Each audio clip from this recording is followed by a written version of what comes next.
I think it's just a brilliant question, and forgive me for breaking it down as I intend to. But I think my experiences differ based on what level of school, and I'll talk very briefly through my time in primary school to secondary and then beyond. Okay. And what I'm about to say, I say with all humility, so please forgive me, but it helps to bring context to what I was saying. So in primary school, I moved from Lagos to Ibadan because my dad had just contested the governorship of Oyo State, and he won. I say this, and the relevance to this was because I was never in that brief period of my life someone who essentially had privacy, right? Yes. So I came into the school, and most people knew me because I was a governor's son, Yes. but I didn't necessarily know everybody. Yeah. Okay. So Yes. you were kind of known, and that was in itself an experience where the normal experiences of just going through school as is anybody else, I don't think I had that fully, if that Mm-hmm. makes sense. Yeah. Mm-hmm. So in terms of relationships with, I had friends, but I don't know, well, let me not say this, but I had different people in my life at different points, and friendships were not so complicated. But you if you look back, how many of those people were genuine friends, I don't know, but there was that. At school, I just remember when Afulashade talked about being class captain and all that. So there's more than one class captain in the house today.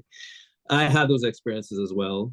But I also, by God's grace, I achieved academically, reasonably well. So some of those things were as a result of that, because I Mm-hmm. did change school once or twice. But those experiences sort of maybe set me up in a trajectory that was really one of being quite social, but not Okay. of my own creation, if that makes Okay. sense. Yes. Not of my own making, Yes. but Yes. because you were somewhat in the limelight. So that happened. Yes. And it's interesting because there's at least one former schoolmate of mine on this webinar now, and we had an interesting conversation recently. And when I went to secondary school, experience was slightly different Mm-hmm. because, and maybe, one of the words we can use to describe relationships is, and how we grow and social love in general, is influences. What Yes. influences? You talked about that. And some of my influences were slightly rather different from my age group. So, for example, if we talk about music, I grew up around classical music and jazz. And that was Okay. because of my family upbringing. My parents, my dad, my siblings, which was very different from some of the sort of music that my age group would listen to, hip First. hop and Yes. all that at the time. So I Yes. felt like a bit of an old soul in school, walking around with Handel's Messiah when everyone else is, boogieing to Tupac. Do you see what I mean? So it was a bit of a different experience for me. And so making friends in school, in a boarding school, wasn't too complex. You talked about seniors. Again, it's not lost on me that the school I went to, my set when I came in, we were just the third set. So I didn't Okay. have many people who were Seniors. older or seniors. So it was only up to Form 3 at the time, and we were Form 1. So the difference wasn't so much. So I never really had the experience of some, senior 6 years Yes. ahead of you, 5 years ahead Yes. of you, and so on. So those Yes. were slightly different, and those experiences sort of created a bit of a norm in terms of your social networks and so on and so forth, and people you interacted with. But ultimately, I had to become not just who I was, but also to merge with the generation I was born into. Yes. And a lot of those influences didn't come from home, because they came from the school experience. So Yes. and that's where one has to be a bit more open and Yes. accepting of what was around you. And again, I come back to that word influences, because then I was Yes. influenced by things I hadn't experienced, I didn't know, and school Yes. was that place where you learned these things. Yes. So ultimately, you then become your own. I went to school in uni and so on and so forth. And at that point, you let loose. There's nothing Yes. else apart from the world to influence you. But ultimately, I've come round through being very sheltered to start off with, going Yes. out, experiencing boarding school, and then ending up in literally the world. Yes. And that's been a bit of a variation over time. And for what it's worth, it's been a great learning experience. But I can't say it's the typical one for everyone. Okay, thank you. I like the point you make about influence because that's really important. Um, the influence of the environment. You know what they say about a person being a function of who they are and the environment. And so Yes. you bring to play the environment that is outside the family and how it Yes. begins to shape you and change the way in which you also make connections. And so your emotional security, so to speak, is either Yeah. strengthened or weakened, as a matter of fact, by the environment in which you find yourself.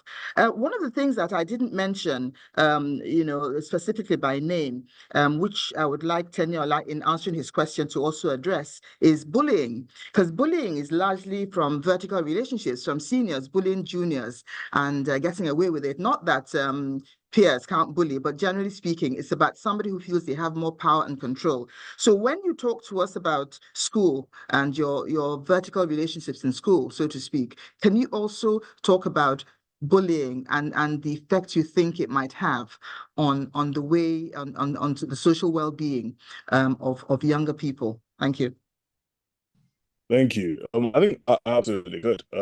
My first experience with bullying was when I was in primary school, and essentially I moved school a little, so only once to be fair, but it was when I was going into year three, so I started year three in a new school. And that year, I mean, throughout that whole year, it was absolutely incessant. I got bullied quite a bit, but I mean, it was mostly from my classmates. But why that was so key to how the rest of my education shaped out is because I remember just like kind of thinking to myself, I don't want that to ever happen again.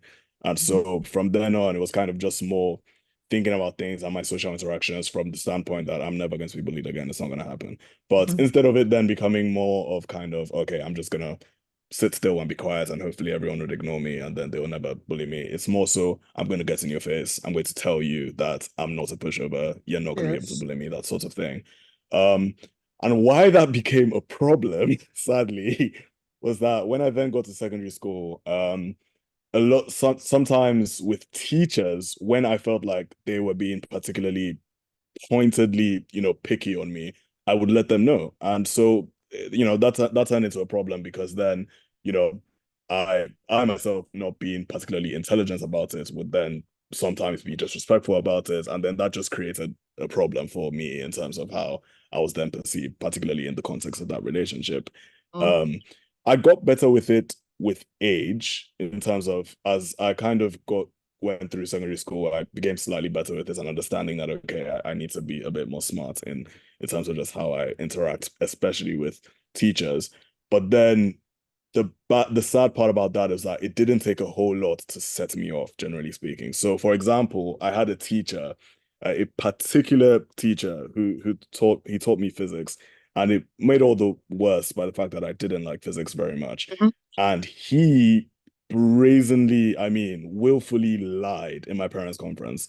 So we had a parents conference, and he told my parents that I was always late to class, that I was always doing the wrong things. I would just kind of leave the class in the middle. Said all these things that were just untrue.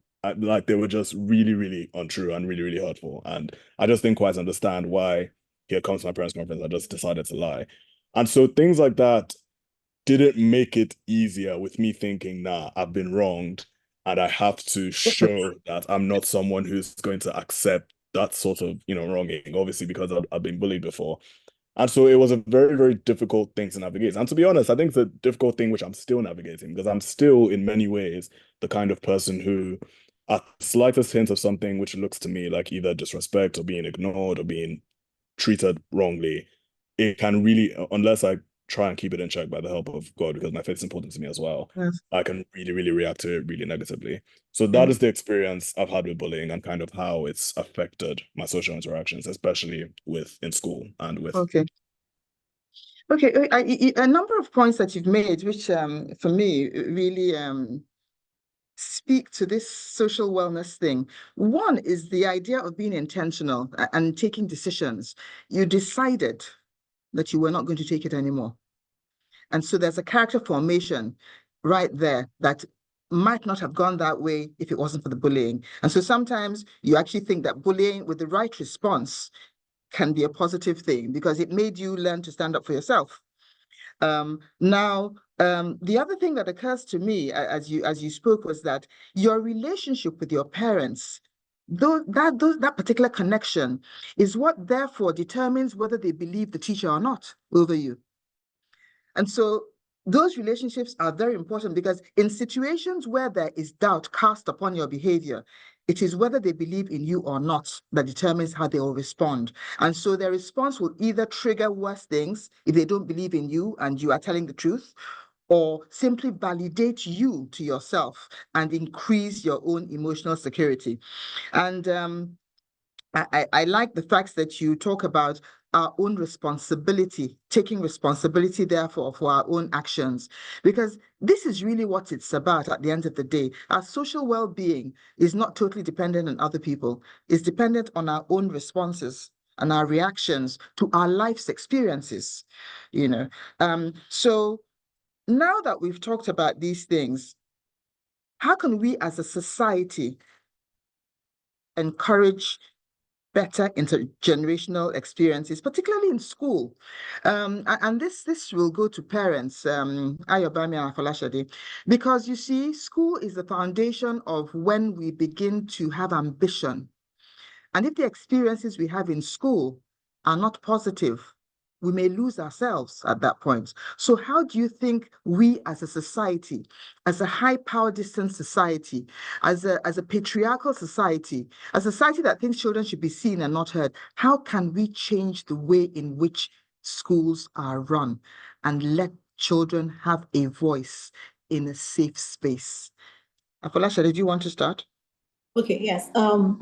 So I have a real life experience. When my older son, he is turning 17 in a few months, when he was going to go into secondary school. So he had been in a primary school that I felt I was a bit too, like the type of primary school that I went to, where you're only seen, you're not heard, you can't talk back at a teacher or like express your views, because then you'd be seen to be rude. And so my son, I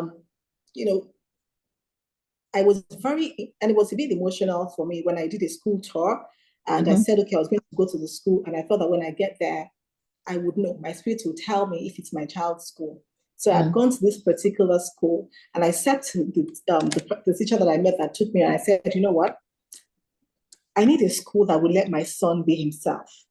I need a school that will let him express himself. I said, because he's a different child. He's good in the arts, he's good in the arts, he's good in the sciences, he's creative. And so I wanted a school where he will be able to express himself and, where he'll be free. And I honestly didn't know that my voice was, I started, shaking. I was almost, close to tears, because it was so important to me, because I knew how I was raised. I knew the experience that I had, creativity wasn't encouraged. It was just go to school, study, get the grades. Nobody wanted to hear you. So for me, it was very, very important. It was very important for me that he went to a school that would let him discover himself. And thankfully, I think we made the right choice, because from when he got there, and so this is what we'll do when we go for the parents teachers conference, we will tell the teacher, and we'll say, this child, this is what he wants to become. This is where he wants to go. And so we'll tell the teachers, look, you're partners with us on this journey. We made them feel like they were part of the solution, not the problem. We made them feel like they had a stake in the matter. So every time we for a PTC, we won't say, oh, you're not teaching well. We'll sit the child, over there, and we'll just keep telling them, look, take him as your son. It was almost like you have a stake in this matter. This child is yours. Take him as your son. Whatever you see, don't say, oh, we'll tell your parent. Correct him. Work with him. And it worked. It works because every time it was almost like, when they say it takes a village to raise a child, right? That was how it then was, because we had gone to the school and we had said, look, this is where we want our child to go. This is the kind of child that he is, give him opportunities. Don't shut him down. Don't cut him down, everything that he wants to do, support him. And I think that because the teachers felt that we came with an open mind, we didn't come judging them. We even asked for their opinion and said, okay, how do you think we can make things better? So they saw themselves as stakeholders. So I think that's the thing, that if parents can see the schools, the teachers you know, as stakeholders, not like you go, you talk to our teacher and say, oh, you know, is this not your job? Aren't you getting paid for that? They're human beings. And honestly, they can be very instrumental. In fact, they are instrumental. They all the keys because you just drop your children and you walk away. You don't know what will go on there. When you come and pick the child, whatever it is that has gone on is what you take back home with you. So I think because that was the approach that we took, it really did work out well at, you know, with our children. Yes.